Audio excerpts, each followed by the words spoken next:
Welcome to Train Signal. I'm Mel Haynes, and in this video, we'll be looking at full text search. Now, a little background on what is full text search. The name sometimes can be a little less than completely obvious, I think. But let's think of what's in a database, right? You typically have rows and rows of information of data. Well, with SQL Server, that information can be in various formats, such as, let's say you want to save mapping information, graphical information, or let's say you want to save various types of documents, such as a Word document or a PDF file, and you want to be able to save it directly to your database. So let's say you have a database of potential employees, and you want to save their resume directly in your database as a column of the row that their other information is located. So you may have their name and their address and their phone number, but then you've got other information that was in their resume and you want it exactly like they gave it to you, still in their resume.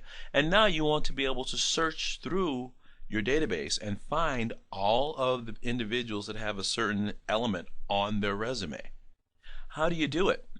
Well, if you're simply doing a character by character comparison, going through various documents such as a Word file or a PDF file, not going to necessarily work so well because it's not necessarily guaranteed to be a text document, or let's say it's an XML file, right? You need a way to be able to find the information, and you need a way to be able to find it quickly.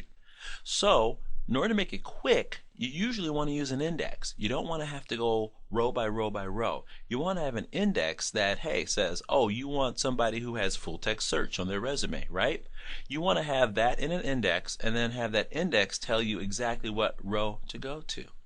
That's what full text search is about. It allows you to search through text using an index to jump you directly to the records of interest, okay? So we just talked about what is full text search, so hopefully you can start to put some boundaries around the concept of what we'll be looking at. But next, what I want to get into is pros and cons of full text search, because being able to search for terms in a text file or in a Word document or in whatever it is, that's not really new. But full text search gives you the ability to do it using the same technology, the same concepts that you use to search for data, and that is the index. Now, there are pros and there are cons to that, so we want to talk about some of those. Then I want to get into terminology. There's always a whole new set of terms, a whole new set of words you need to learn to be able to communicate regarding full text search, so we'll talk about those. Installing it.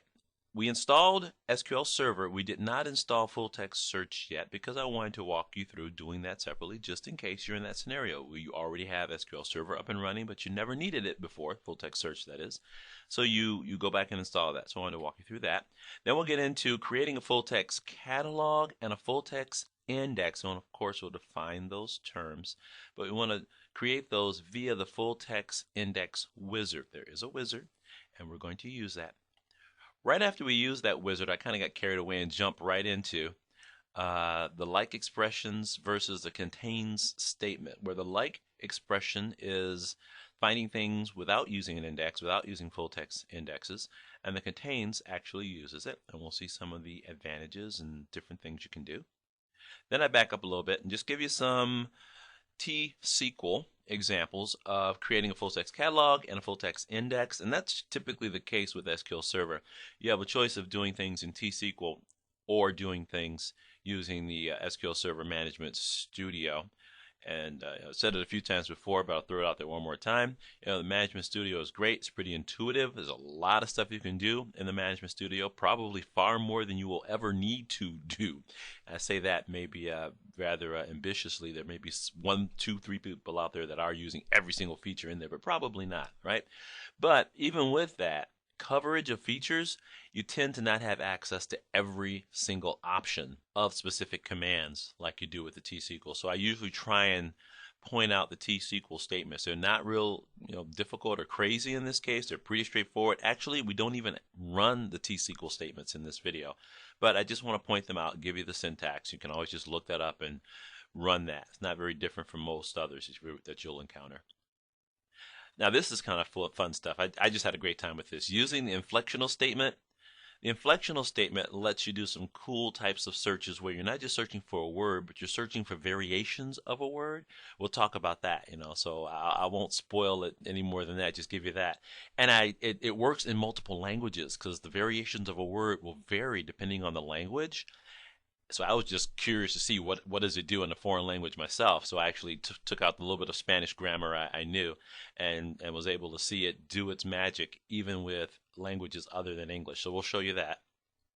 Troubleshooting, of course, nothing works perfectly all the time, and full text search is no exception. You can have issues that you need to debug and analyze. So we'll look at using dynamic management views to troubleshoot full text indexes, and this is really just more troubleshooting, full text search error logs. There are also error logs that are created, like with everything with SQL Server, actually everything under Windows, right?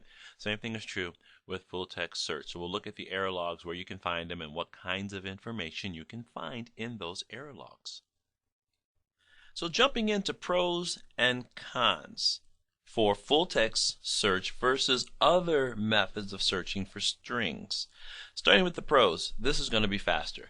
If you think about it, you've created an index against all the terms of your database. So now you're not just doing a bit-by-bit comparison looking for a string, but you can jump directly to it based on an index. But I must say, it's faster most of the time. Anytime you're dealing with indexes, there's an overhead of creating them, and there's the overhead of maintaining them. So as with all indexes, the amount of changes you're performing on your database can impact how helpful an index will be. Full text search allows you to do something you can't touch with most other text searches, and that is do a binary search. So I can search through text that's being stored in binary format because the application that was used to create that binary format is actually utilized in the process. So for example, if I have a Word document that I'm storing in a table, I can search that Word document using an index. I can retrieve information from that Word document using an index that takes me directly to the location of that information within that Word document. Language features. That's a good one. If I need to perform searches against data that's in English, right? Great. A lot of the tools I already have will do that. Now, I need to do the same thing in 3 or 4 or 5 or 12 different other languages. Well, I could probably come up with tools and interfaces to do each one of them individually, but with full text search, switching between languages is simply a matter of passing a different parameter. Cons. Patterns in words. So if you're looking for patterns in the middle of words, full text search isn't necessarily the best option. It treats every word as a separate token, where a space between words is a default separator. Anything else you want to give it is a default separator between tokens. So if you're looking for 3 or 4 characters that appear in the middle of words, full text is probably not going to be your best option. If you've done anything with wildcard matches, full text search doesn't have the same capabilities of what you can do with wildcard searches. So if you wanted to say, give me any word that starts with these 3 characters, followed by any one of these 2, either or, followed by anything from this list of characters, those type of searches, if you've done those kind of things before, those don't necessarily work as well in this environment. So those are some of the pros and the cons of my full text search. Let's talk about some of the terms you're going to encounter when working with full text search. The first one is simply full text index, and actually maybe I could change that order, because when you create this, you do the second one first. You create the catalog, then you create the index, but you're conceptually more familiar with an index. Full text index is what you're going to use to store your significant words and their locations. That's going to allow you to quickly compute full text queries and search for rows that have the words or combination of words that you're interested in. Your full text catalog, however, is a conceptual entity that is used to group your full text indexes. You can get away with having just one per database, or you can have multiple catalogs per database. And the primary reason I've come across for having more than one catalog is if you have some indexes that are accent sensitive and some indexes that are not, you will typically put those in separate catalogs. Third, we have word breaker. That is going to be specific to a language. It knows how to break things up into words and identify words and similar words based on a language. Fourth, the concept of a token. And a token is simply a word, right? So in English, it's typically things separated by spaces or sometimes dashes, in some cases commas or other parts of the grammatical markings, but it's simply a word or a character string that we would typically simply refer to as a single word. A stemmer. This is also important when you're dealing with multiple languages. For a given language, it's the stemmer that's going to give you all the inflectional forms of a word. So if you have the word tall, tallest, taller, those are all various variations of the word tall. With full text search, you can say, give me all the records that have the word tall in it. And depending on how you structure the search, it can give you all the variations of the word, which is pretty cool. Next, we have what's known as a filter, and that's going to be most commonly encountered when you're dealing with binary information, such as a Word document that you've stored in, say, a var binary column.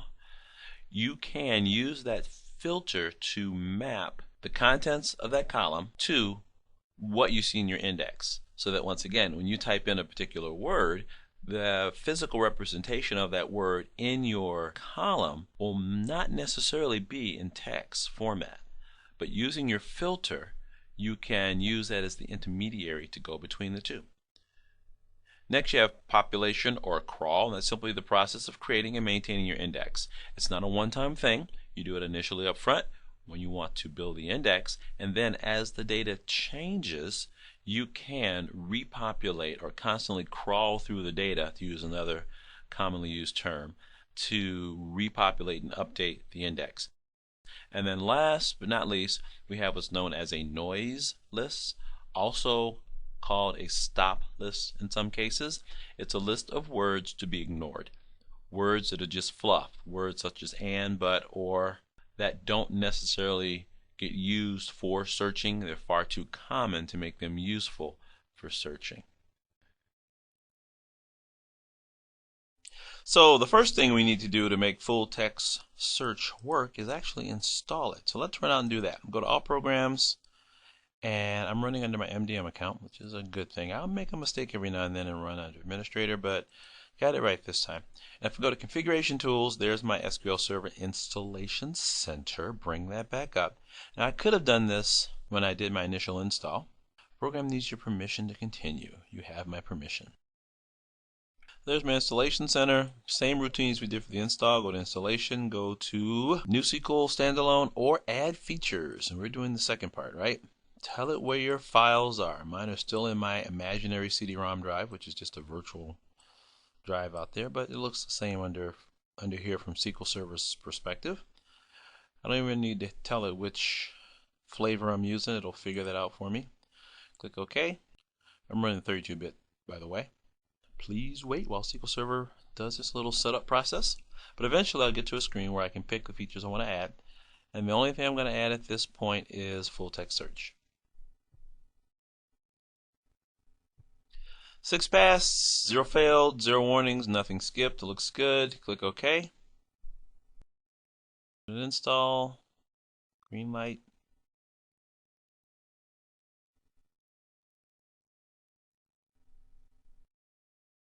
Got through all the checking. Windows Firewall, same thing as we saw before. It's basically concerned about the fact that I have one. Click Next. Here's where I have to make a decision. I'm adding features to my current instance of SQL Server, as opposed to performing a new installation. With that, click Next. Feature selection. Here's where I get to make another choice. I'm adding full text search. And that's really all you need to add from this list at this point. Click Next. Hard drive space, click Next. Here's where it's asking you for a user account for the service. Well, I don't really need to concern myself with that because there's a default account. So it says here this account is read-only. There's a default account for full text search, so I leave that alone. Startup type is currently manual, so we'll go ahead and start that later. Click Next. Do I want to send extra information to Microsoft? Not today. Click Next. Gives me a summary. Click Install. and let her rip. Setup process complete. Success. Click next. Close it out. So we just finished installing full text search. That's all we've done so far. Now, in order to utilize it, we need to create at least two things. First of all, we're going to create what's known as a full text catalog, followed by creating a full text index. And we're going to do both of those using our full text wizard. Now, catalog is nothing more than a container, and it's a logical container for the index. It's the index itself that aids us in the search process. Now, we're going to create this index against the Veronica's database, the flowers table, and specifically the description field, because that's where it makes the most sense in this particular scenario.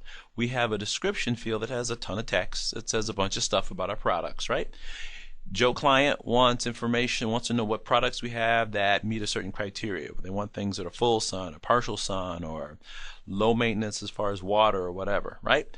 You want to be able to search for those terms and have it find every record, every product type that has those terms, those tokens, to use the full text terms, those tokens in the description. So here, let's jump back over to the server and create catalog and the index. Bring back my SQL Server Management Studio. Management Studio, go ahead and connect. And the first thing I'm going to do, like I said, this is a short and sweet, direct to the point example, but I'm going to go to my flowers table. If I right click, there's an option that says full text index, and there's a defined full text index. Everything else is disabled because you can't do anything else with it till you create it. There's your wonderful intro splash screen, and I'm creating a index. Poses a unique index on a single table. Is used to participate in joins using SQL Server Processor. Looks good. What columns do I want to include in my full text index? So there's a list of all the columns. Now, for what we're doing, we're going with the flowers table. And the reason I'm going with this, it gives you a real quick picture, framework around what I can do with this. And my description is really the only place in this table where I would tend to have rambling text. People can get descriptive on describing things, such as flowers, right? So I'll click next. I'm going to go with the default, but track changes on this table /view as they occur automatically, manually, or don't track them at all. Well, we want to track them. I'll just say automatically, so it'll automatically update changes to the table in my index. Click next.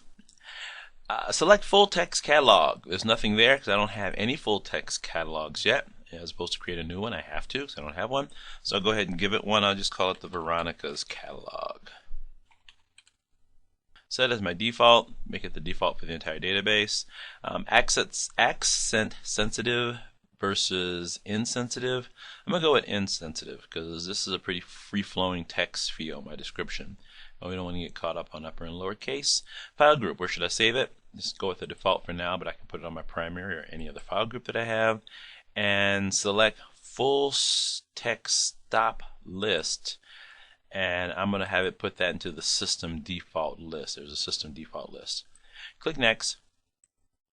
And define population schedules, optional. And I'm going to leave it blank for now, but I can give it intervals at which it will repopulate the index. But I'm going to leave that with the defaults. Click next.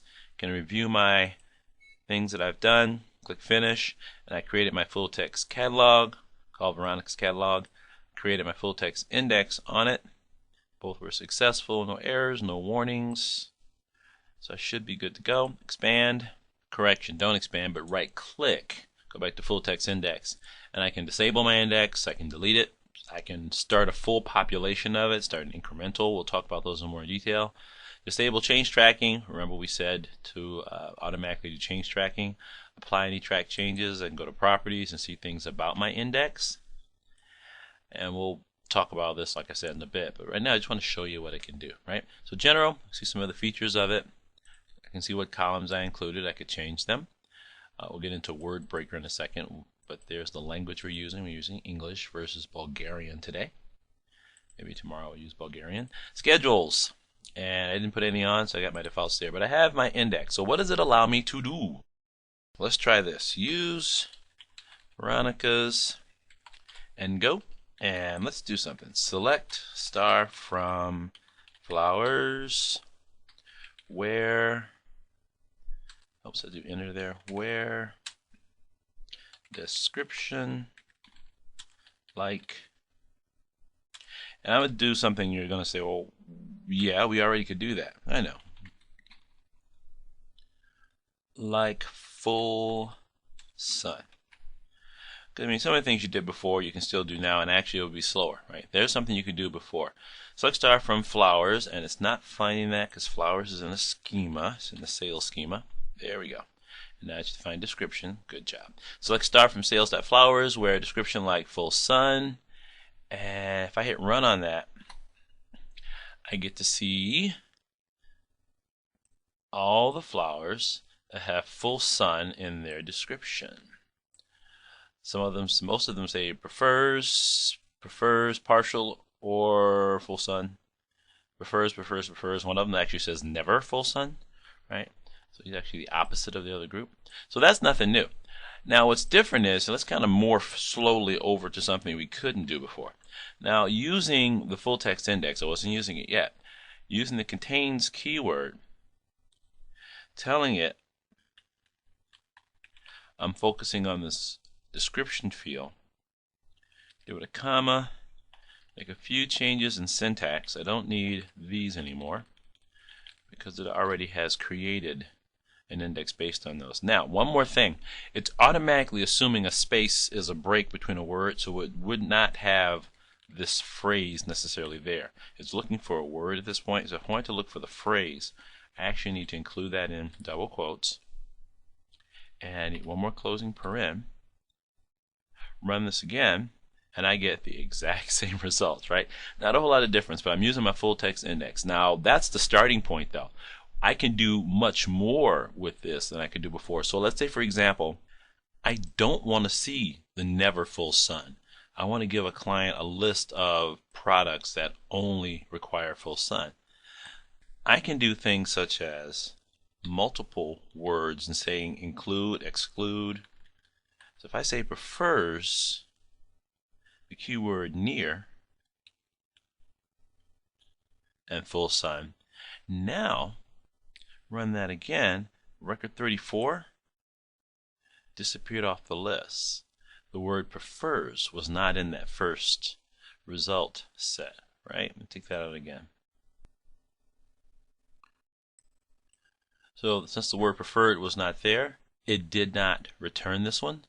But notice that in the case where the word preferred wasn't even next to the word full sun, because here I have prefers full sun, here I have prefers yada yada yada yada yada yada yada full sun, and it still finds it, which is pretty cool, right? So I'll put that back in. So even phrases like this with prefers is at the beginning, full sun is at the end. If I run that, let's see, that was record number 214. It still comes back in my results set. So using the full text indexing gives me a little bit more flexibility now than I had before. Cool stuff. So we just kind of jumped in with a real simple example, but here let's kind of backtrack now and talk about it from the ground up and some of the other different cases that you can get into with full text catalogs and full text indexing and full text searching. So when we talk about configuring full text searches after the initial install, the other thing is to create your full text catalog. The full text catalog is a logical entity for grouping indexes. You don't need more than one catalog. You can get away with simply having one, but you may find it helpful to have multiple catalogs if you have indexes that are accent sensitive as well as index that are accent insensitive. You'll want to put those different indexes in separate catalogs. But in our case, we're not doing that, so I'm getting by with a single catalog. I only need one catalog. And if you look at the TSQL I have here in the middle of the page, I'm making my single catalog my default catalog. So now when I go to create my index here, I don't even have to make any reference or mention of my catalog. the index will automatically be associated with that catalog. So I create the catalog first, which is nothing more than a grouping for the indexes, and then I create the index. Now in creating the index, I need to give it additional information such as, well, what table are you looking at? In my case, the table is part of a schema, so the two-part name, schema name dot table name, sales dot flowers, followed by, in parentheses, the name of the field that the index is going to index. I'm indexing the terms in my description field, the terms that are used to describe our product, which is flowers. Then I need to say, what is the key index for the table? I have to have an index on the table. In my case, I have a clustered index against the flower ID named PK underscore flowers. And I need to give that information as well to the create full text index statement. Creating this index will create my index that has, as it says here, contains all the significant terms, right? All the significant terms, that's a key word, right? And their locations.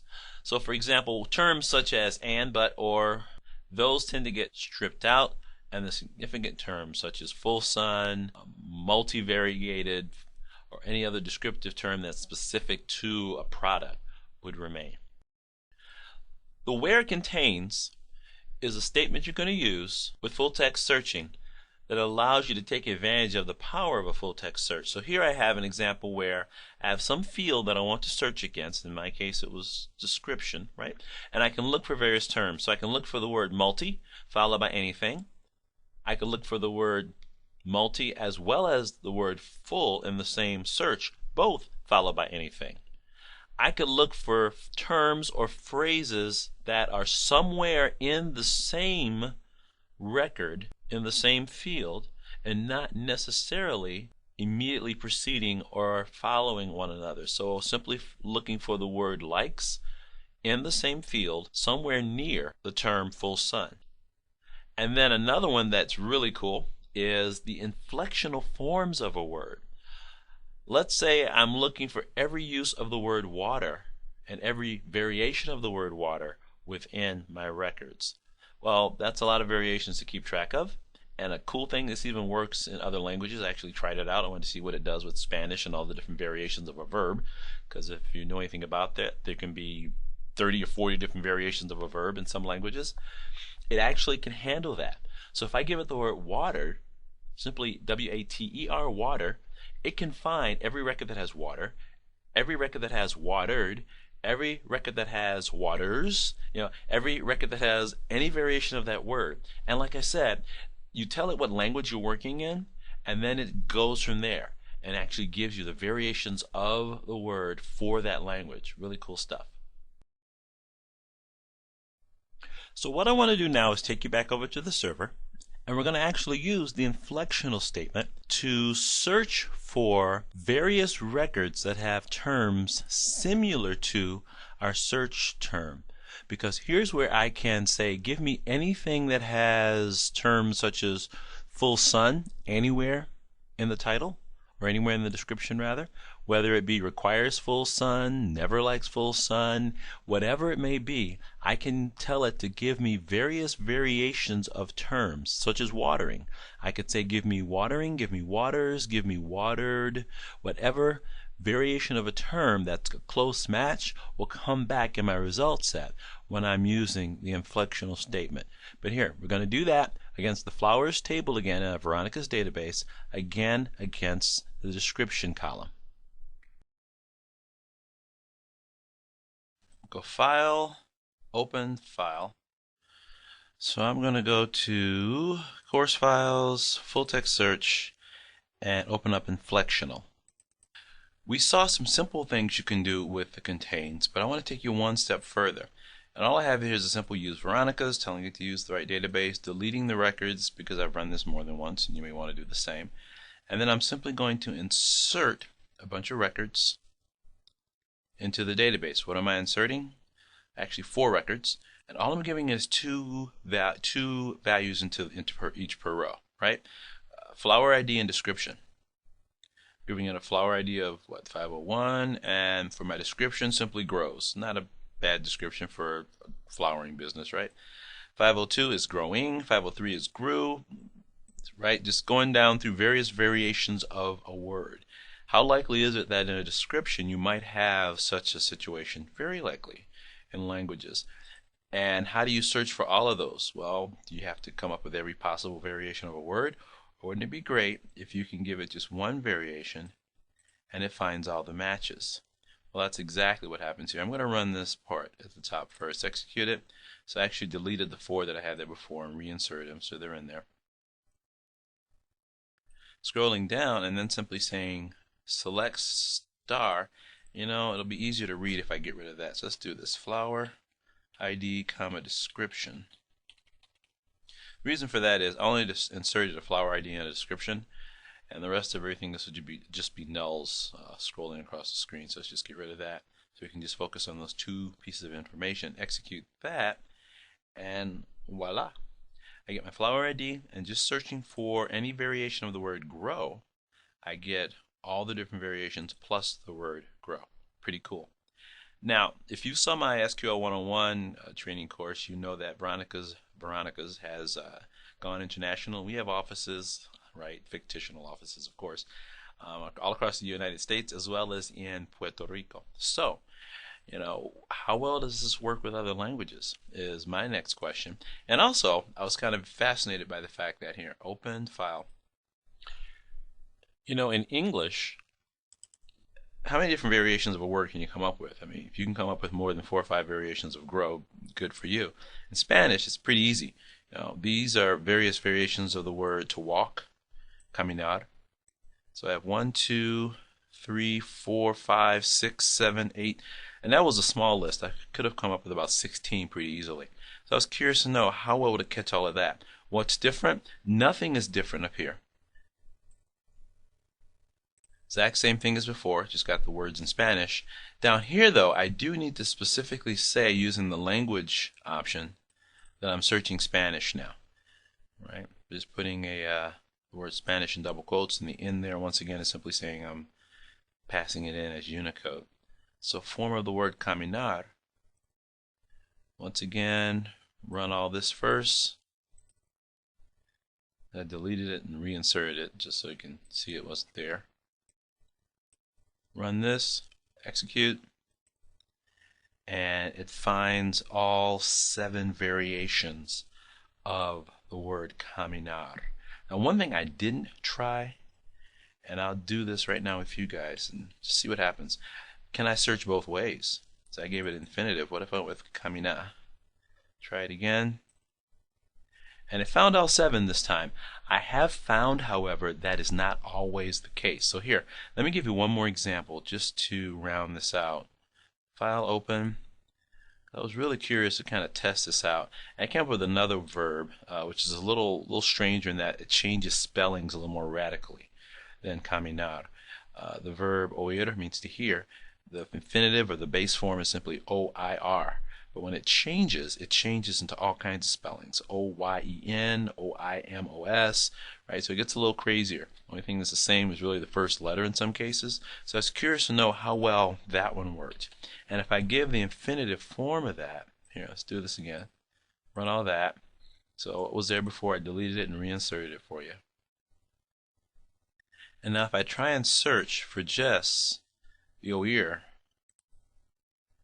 all I get is oír, right? So it looks like the underlying thesaurus being used for Spanish isn't smart enough to go from oír to all the different variations. But I thought it was pretty interesting that if you go the other way around, give it one of the conjugated versions of oír, run that, it actually finds oír and all the others. So you want to watch it when you're using this feature. And it might be a user interface type of design issue you want to consider, such as if they get no matches, ask them to try a different variation of the word. And once again, depending on what languages you're working with, or even in English, you might be able to come up with a word that has several different variations of the word. They maybe some other obvious variations of that word that they should try. Okay, so I just wanted to show that to you. But really cool features, really cool stuff. So with that, let's go back over and talk a little bit more about the contains and some other functions / predicates, as they're called, that we can use with the full text searching.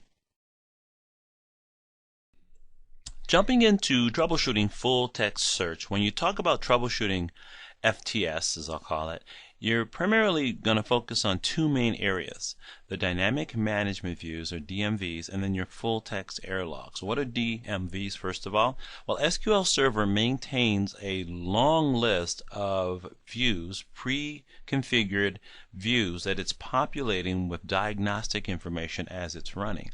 And you have various DMVs that are associated with various processes, various components of SQL Server. And full text search is no different. And then full text error log is, as you would suspect in most environments, you have a text file or a series of text files that are being written to as things are happening, so you can hopefully decipher what's going on. But being a database, of course, it has log files and it has tables or views. So starting with the DMVs. When we talk about the DMVs, there are basically three. You have your index keywords by document, and your parser. What's the difference? Well, starting with the first two dynamic management views are going to display the contents of your full text search. The second one, however, is going to break down the keywords of your document.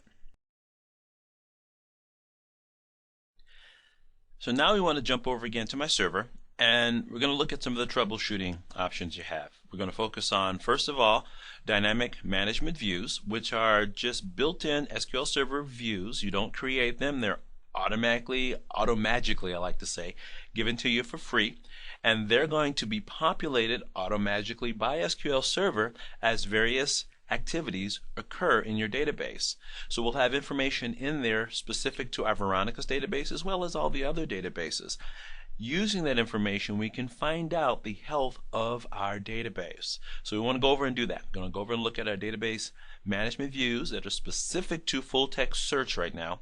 And then right after that, we're going to jump right into, I just want to show you where they are right quick. I mean, if you've done any type of administration before, you're probably far more familiar with log files than you ever wanted to be. Well, you got more of them, right? There are log files specific to full text search. I want to show you where those are, how to identify them, and give you a quick, bird's eye view of what you should see inside of them and some of the things that you would expect to see inside of our log file specific to full text search with Veronica's database. So here, let's go there. So here, let's do a select star from, it's in the system schema, and we want the DM_FT. By then I should start to see something look familiar. There it is on the list. Scroll down and notice I can see the arguments that it requires. It looks like it takes a database ID and an object ID. So we'll need the ID for our current database and the ID for the current table. There's an easy way to get those. And I like easy, so we're going to use that. There's a built-in function called DB_ID. That will actually provide me with that. Same thing with object. There's an object_ID function built in the SQL Server. They'll actually give me the object ID for the object name I give it, and the object name that I'm looking at is what? Flowers, right? So go ahead, sales.flowers, put it in single quotes because it is a string. And using that, I need another closing paren if I'm counting correctly. It'll give me the things that were indexed for flowers. It works better if we spell it correctly though. There we go. Alright, run that, and I get 4 columns back. The first one is the binary representation of the text strings. So you get all that there. Fortunately, you don't have to read that because then you have it in plain old everyday human language, in this case English. So I have everything that was found, so the words evergreen, fall, feet, etc. that were found. The column that they were found in, well, they're all going to say column 11, at least they should, because that's the only column we created the index for. And then it gives me the item count as well. So for the number 15, it occurs, 3 times. The color blue occurs 16 times, right? The word flowers occurs 24 times. So it's giving me all the information. As you can see, we have a pretty sparsely populated database. But that's what it gives me, a list of everything that it found, where it found it, and how often it occurred. Looking at the second database or dynamic management view, here we'll just make a quick change here and we can move from one to the other. All we need to do is add the words _by_document, and it actually takes the same 2 arguments. Run that again. This time I get 5 columns, starting with, again, keyword in binary, display item, column ID. Now I'm getting the document ID number. In the document ID, it's actually giving me the row where it actually found the word. And then the last column, again, is my occurrence count. So I can see the number of times every word was found in that row.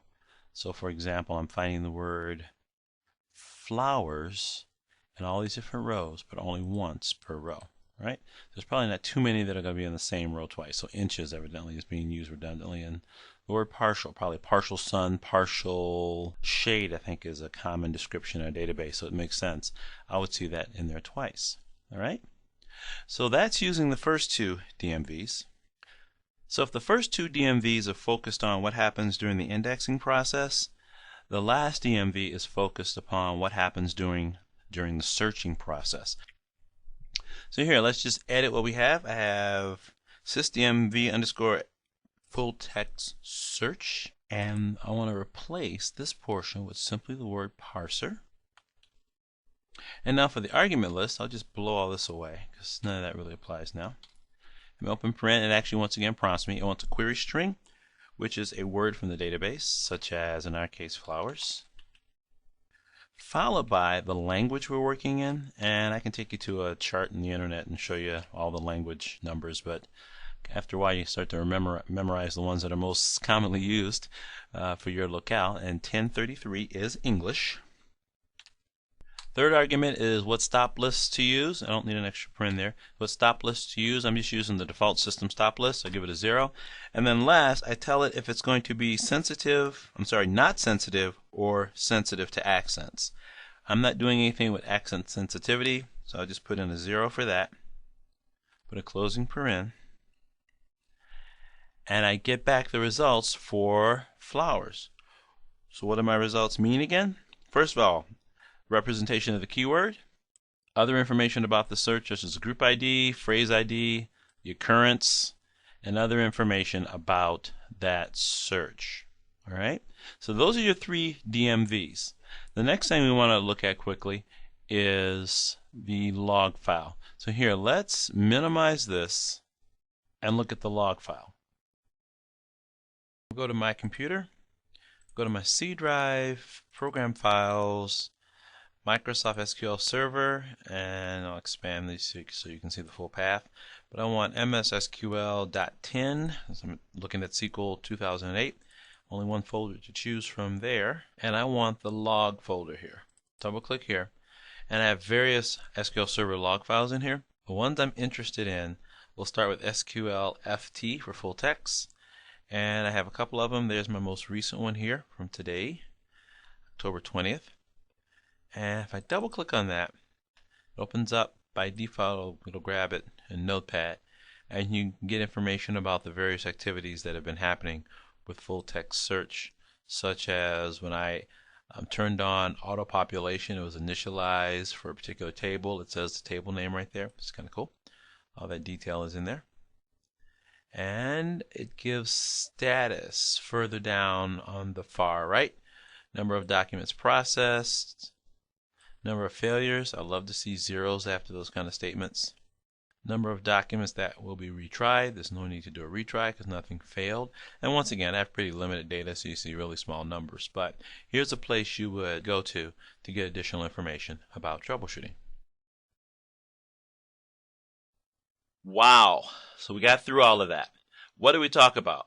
Pros and cons. Why do you want to use a full text index, and what does it cost me, right? So you should have some idea on that. Key terms, we spent some time talking about terminology.